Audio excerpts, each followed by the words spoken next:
नमस्कार, मैं doctor Anjali Jaipal, associate professor SD government college Beawar. आज के ई कंटेंट में हमारा टॉपिक है लोक विधि विज्ञान की विशेषताएं या कैरेक्टरिस्टिक्स ऑफ एथनोमेथोलॉजी। एथनोमेथोलॉजी की निम्न विशेषताएं हैं, जिसमें सबसे पहला है सामाजिक वास्तविकता का अध्ययन। एथनोमेथोलॉजी घटनाओं के औपचारिक और सैद्धांतिक स्वरूप के स्थान पर मानव के वास्तविक जीवन में उसे देखकर, सुनकर और समझकर जानने पर बल देता है। दूसरा है एथनोमेथोलॉजी विधि दिन प्रतिदिन की घटनाओं के अध्ययन पर बल देती है। इनके अनुसार सामाजिक यथार्थ को जानने के लिए लोक विधि विज्ञान मानव जीवन की दिन प्रतिदिन की घटनाओं के अध्ययन पर बल देता है। इन घटनाओं से ही हमारा जीवन और सामाजिक यथार्थ का निर्माण होता है। तीसरी विशेषता यह है कि यह अर्थबोध पर बल देता है, अर्थात लोक विधि विज्ञान के लिए घटनाएं उतनी महत्वपूर्ण नहीं हैं जितनी कि उनके सही अर्थ को जानना और उन्हें समझना है। अतः किसी भी घटना का लोग क्या अर्थ लगाते हैं, यह जानना लोक विधि विज्ञान की रुचि का विषय है।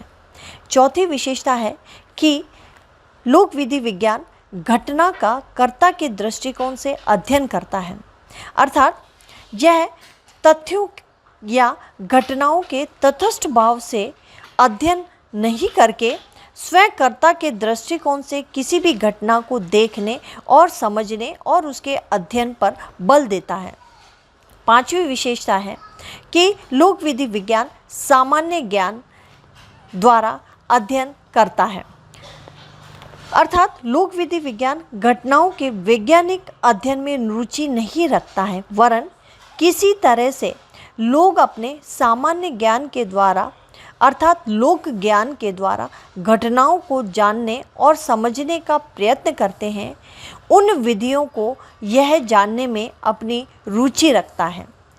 छठी विशेषता यह है कि लोक विधि विज्ञान सामाजिक अंत्यक्रियाओं के अध्ययन पर बल देता है, अर्थात यह दिन प्रतिदिन लोगों के द्वारा की जाने वाली सामाजिक अंत्यक्रियाओं का अध्ययन करता है, क्योंकि ये ही हमारी सामाजिक व्यवस्थाओं का निर्माण करते हैं।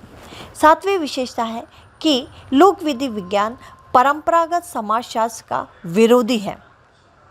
जैसा कि हम जानते हैं कि लोक विधि विज्ञान परंपरागत समाजशास्त्र सिद्धांतों, अवधारणाओं और अध्ययन विधियों का कोई महत्व नहीं दिया जाता है।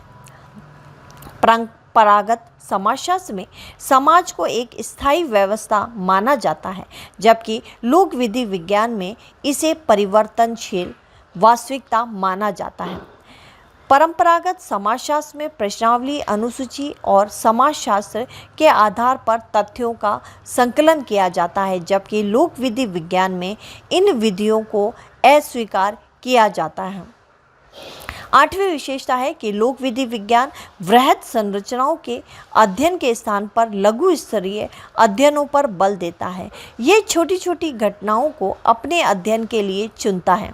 नौवीं विशेषता है कि लोक विधि विज्ञान के अनुसार सामाजिक यथार्थ स्थिर न होकर परिवर्तनशील और मानव निर्मित होता है।